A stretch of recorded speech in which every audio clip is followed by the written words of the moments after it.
you are going to investigate people who have been recruited in a particular era, and you want to do it, go and investigate and sack all of them. If that is what you want to do, go and do it. Nobody. And filled vacancies with party faithfuls. And they were daring the NDC.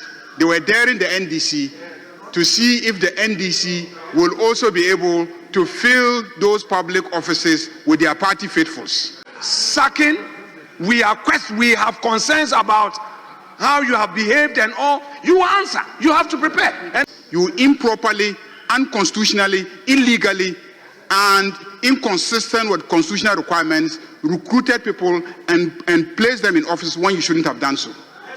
So if you come here and say that, oh, I was talking about matters that involve criminality, I think perhaps you didn't pay attention to the tape.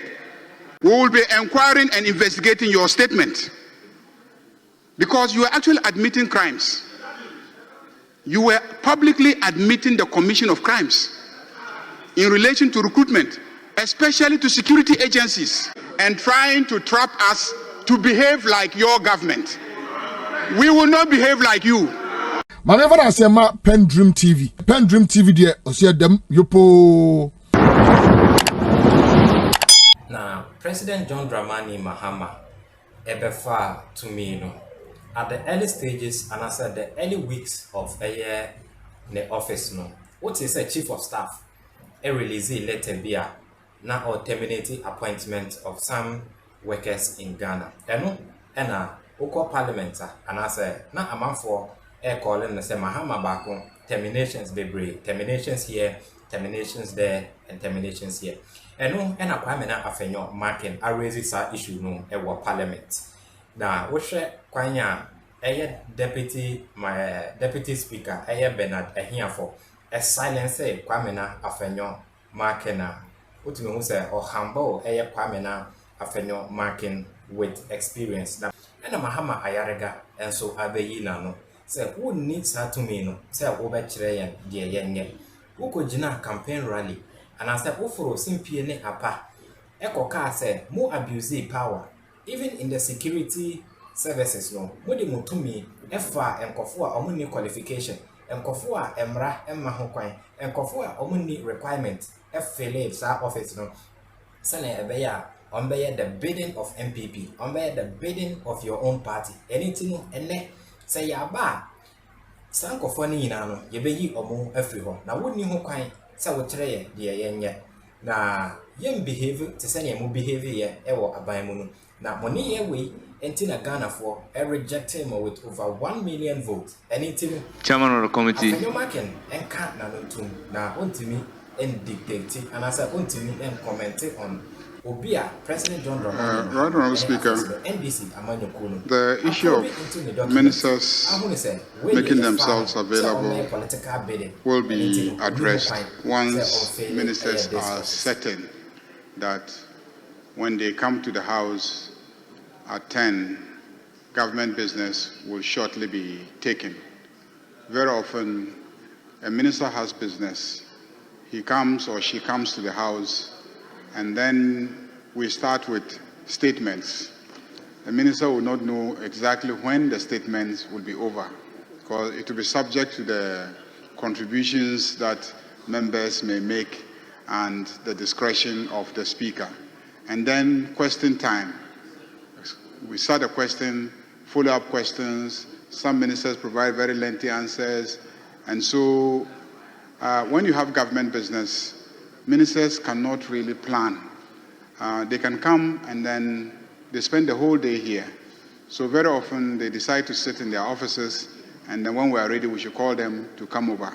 So the discussion at Business Committee was to create certainty so that ministers know that when we start sitting, the first item will be government business. So that business will be dealt with, and then they can go and we can remain and take our personal business. If the personal business has to do with that minister, then the minister has to stay, because members asking questions are personal businesses.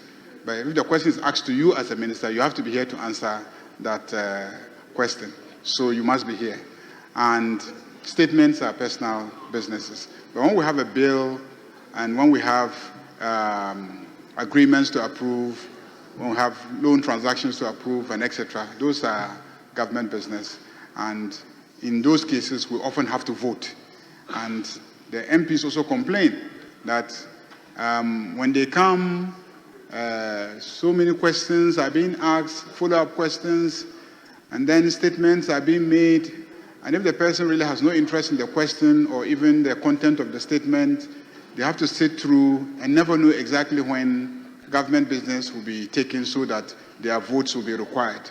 So very often they step out and then they never come back, or they decide that they're going to go sit in their offices and watch us on television, and when it's time for government business and their votes will be needed before they come. So we consider that, but let's not also forget that because we're sitting in the afternoons, very often by 10 p.m. we're still in this chamber.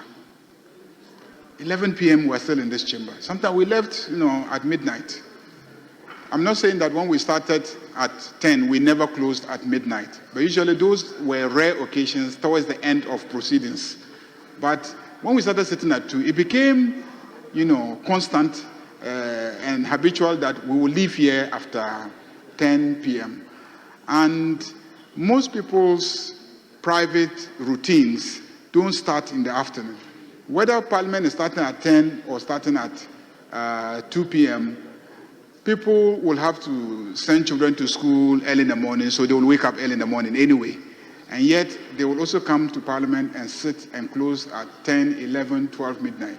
So it was beginning to really take a toll on the health of members. And so it was even difficult to keep them in the chamber.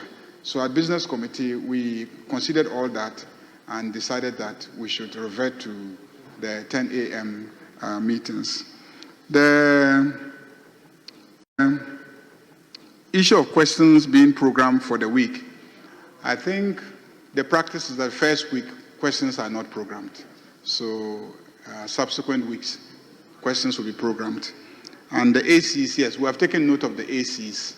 And I think that there are procurement issues that are being addressed. I've been briefed by the Chief Whip and the clerk. And so they are expediting the procurement processes so that they can fix the ACs, and also the lifts. Some of the lifts are also not working well, and some have been repaired. In fact, all of them were down, but just before the resumption, some have been fixed. Others are still being fixed. And the Speaker has briefed me that indeed there's a program to replace the lifts so that, because the pressure on the lift is too much, so we need stronger lifts. Thank you, Mr. Speaker. Yes, Honorable Minority Leader. Yeah, Mr. Speaker, I want to thank the Leader of the House for taking us through the Business Committee's report for the ensuing week. There are some few observations I want to put across.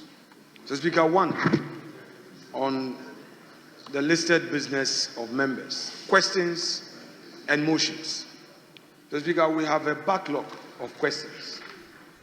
I would plead with Leader of Government Business to work closely with the clerk at table to program the ministers to come. And to our dear ministers, they should prioritize Parliament, because some of the last-minute excuses affect members. So, Mr. Speaker, if this week we are not going to have them in, I would plead that the necessary correspondence should get to their desk for them to start coming to answer questions next week.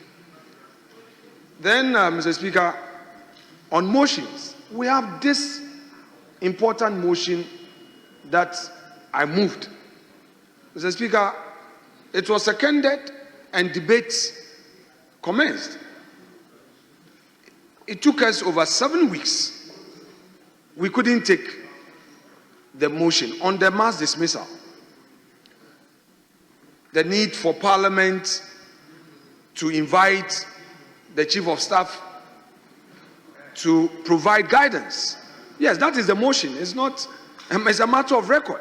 Because, Mr. Speaker, the burden of that motion really is whether or not the Chief of Staff can, by an administrative directive, instruct chief executives of state-owned institutions to terminate contracts of their employees. They are not part of the mainstream public service. The fact that the state has majority shares in an enterprise does not give unfettered powers to government to, as it were, direct termination of employment. Mr. Speaker. Honorable Minority Leader, respectfully, is your concern not addressed by item numbered 2D? My view is that it is here. There are motions and resolutions. Mr. Speaker, motions may be debated and there are consequential resolutions, if any, taken during the week. And it is the order paper that will specify the motions that are supposed to be taken. So for the purposes of the business statement. Yes, Mr. Speaker, thank you very much for the guidance. We always learn at your feet. Mr. Speaker, the mainstay of my submission really is the fact that this is general. I am only appealing to the leader of government business to ensure that we don't just make general provisions, but then we should ensure that the item or the subject matter appears on the order paper. That is the burden of my call. Okay. Yes, so I agree with you on that score. And I'm taking the opportunity to further reiterate the fact that, Mr. Speaker, these are human rights issues. These are human rights issues. Many Ghanaian youths who were employed 2 years, 3 years, the petitions are all before us. And because of that omnibus directive, Maritime Authority, Ghana Road Fund, GRA, Ghana Gas, Mr. Speaker, all these employees were sacked. The only place guaranteed by the Constitution for their views, their concerns to be heard is the People's Chamber, Parliament. Yes, the court is there. But where the people's representative would have to speak for them. Leader, under the rules, it appears you are arguing your Very well, motion. Mr. Speaker, I will rest my case. Mr. Speaker, I will rest my case. I just needed to bring that to the attention of the House. My last point, Mr. Speaker, the majority leader in his opening remarks underscored an important point, that the one who has been nominated for Chief Justice position must come prepared to earn the approval of the House. No, because it's a program. He says it should come prepared. I am not speaking in respect of that matter specifically, but to all nominees who will be appearing before us should take a cue from the majority leader. If you come unprepared, you don't have your judgment, we have questions about your involvement in your boss's sacking, we have concerns about how you have behaved and all, you answer. You have to prepare. And I agree with the call by the majority leader that the person must come prepared. That is his call. So I'm just drawing his attention that it's not enough, but they should know, because we are not going to sit idly by. Already there are constitutional issues, whether or not Tokonu being in court, another person can be nominated. It's a matter of constitutional concern. But Mr. Speaker, this is not the time for it. This is not the time for it. This is not a time for it. Honorable The time will Minority come Leader, for a full debate on this. it is now for you to comment on the business statement. Very well. Yes. Mr. Speaker, I rest my case. I was just Thank drawing you his very attention. much. Yes, Chairman of the Business Committee.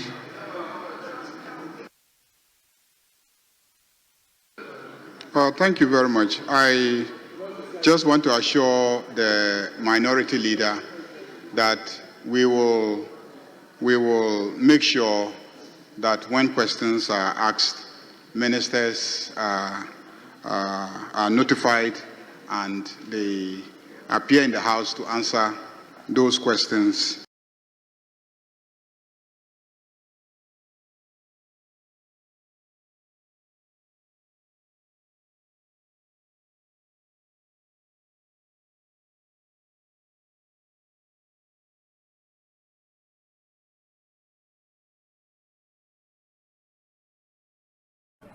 Na majority leader Mahama Ayariga the leaked information be atudra ewo parliament ya oma kwame na Afenyo Markin warning say wonima me control say we leak video be ewo abonten a na wo kire ekwan a and on the issues of the pending motions and the issue of the dismissals of some employees of some state institutions or state-owned agencies, I also want to draw the attention of the Minority Leader to a recent video clip of his at a campaign rally where he was boasting of how, whilst in office as an MPP government, they used their office to improperly recruit people into all sorts of agencies, including the security agencies. He clearly indicated that the MPP in government abused his office, appointees abused their office, and they recruited not going through the proper recruitment channels and filled vacancies with party faithfuls. And they were daring the NDC. They were daring the NDC to see if the NDC will also be able to fill those public offices with their party faithfuls. By those statements, you had justified the decision to dismiss those people. You had authenticated the claim that whilst in office, you improperly, unconstitutionally, illegally, and inconsistent with constitutional requirements, recruited people and placed them in office when you shouldn't have done so. So you cannot be making those statements at rallies and then come to this chamber and say that we should investigate those recruitments and the dismissals. If you want us to carry out an inquiry, we will be inquiring and investigating your statement, because you are actually admitting crimes. You were publicly admitting the commission of crimes in relation to recruitment, especially to security agencies. And you come to this chamber and say we should investigate the removal of some people from offices. It won't happen here. It will never happen. Mr. Speaker, it won't happen, because you have actually justified the decisions. You have justified the decisions. What you said at the rally is a very serious matter, coming from the opposition leader. Other people are actually calling on us in the NDC that then we should probe all the recruitments that took place, because you have publicly indicated that whilst in office, you use your office to staff public agencies with party faithfuls. How did you do that? And you are trying to create problems for the NDC administration and trying to trap us to behave like your government. We will not behave like you. We will not behave like you, because Ghanaians rejected you overwhelmingly for behaving that way. We don't want to be rejected by Ghanaians, so we will not follow your footsteps. We will not be enticed by your statements. You should be apologizing to Ghanaians for what you did. Mr. Speaker, on that note, let me assure members.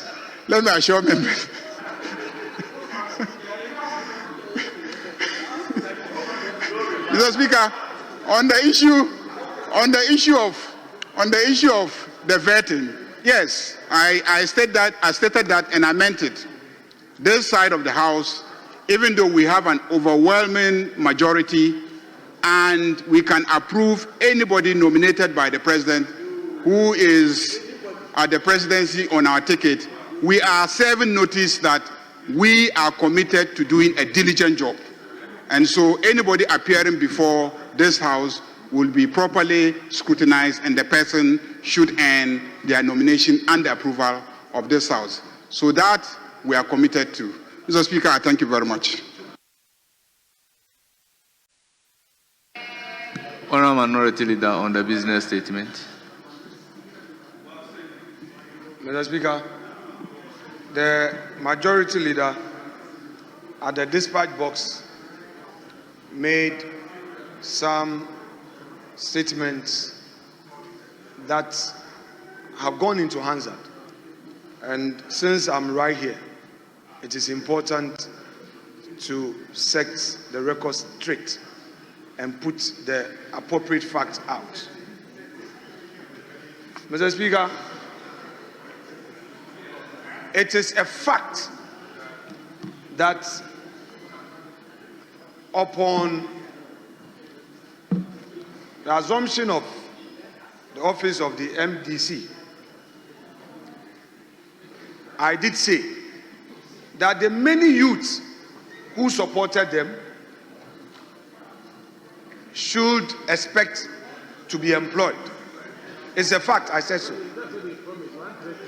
I also said, no, I've not spoken on these things 2 weeks ago. I spoke in January.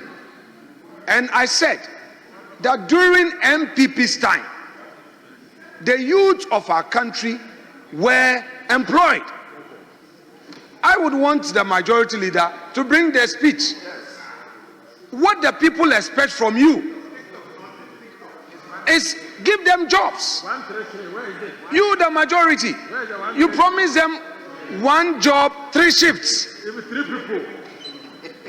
So if you come here and say that, oh, I was talking about matters that involve criminality, I think perhaps you didn't pay attention to the tape. Unless you did, but you want to spin it. Which on this occasion, I believe you meant to spin. And you were spinning. Mr. Speaker, the issue of mass dismissal is of grave concern to all of us. So, Majority Leader, please deal with it. But if you now say that I said some people were employed under NDC, even if they were MPP, are they not Ghanaians? And if you are going to investigate people who have been recruited in a particular era, and you want to do it, go and investigate and sack all of them. If that is what you want to do, go and do it. Nobody stops you. If you want to sack them, sack them. We don't have a problem. Sack them. I have not made the statement in the context that you described for Hansard. And you know that. You are a lawyer. And you know that. You were being a spin doctor on that. What you should be concerned about is the many youth from your various constituencies, 188 plus. Your people are asking, where are the jobs? Where are the jobs? Where are the jobs? Your people want you to get them jobs. The MPs in this chamber, you have pressure on you, all of you, the majority side. They bring their CVs. They bring their CVs to you. Especially the MPs without portfolios. Minority Leader. There's so much pressure on you. So, Mr. Honourable Minority Speaker, Leader. I think we should focus on the issue rather than trivializing. I rest my case. Thank you. Yes, Chief Whip. Speaker, the matter before us is a subject of Order 71, Mr. Speaker. And the protocol is that, please, Mr. Speaker, under Order 71, the protocol is that when the business statement is presented and members raise matters arising out of the business statement, the chairman of the business committee responds. But, Mr. Speaker, what the minority leader is doing is neither a question nor a supplementary question to the answers my leader has provided. You are just going to town. So, Mr. Speaker, I seek your guidance in this matter. So, if you want to ask the question, then my leader will respond. So, ask your questions. Frame your questions. I second the motion, except that I want to draw the majority leader attention that when he was delivering his speech, he said their majority is overwhelming. But you are less than 30 in the chamber. Empty seats, too many empty seats. And today, no government business. Your members are not in the chamber. Chief Whip, you have 189. The trust the Ghanaian people gave to you is not to give us empty chamber. So please, Mr. Speaker, so I second the motion. But they are not prepared for today's business, so we can adjourn. PENDREAM TV now, so far so good. Say open online portal e Ghana. Nipa share, nipa follow, nipa comment here. To my best of knowledge, without any biases, PENDREAM TV.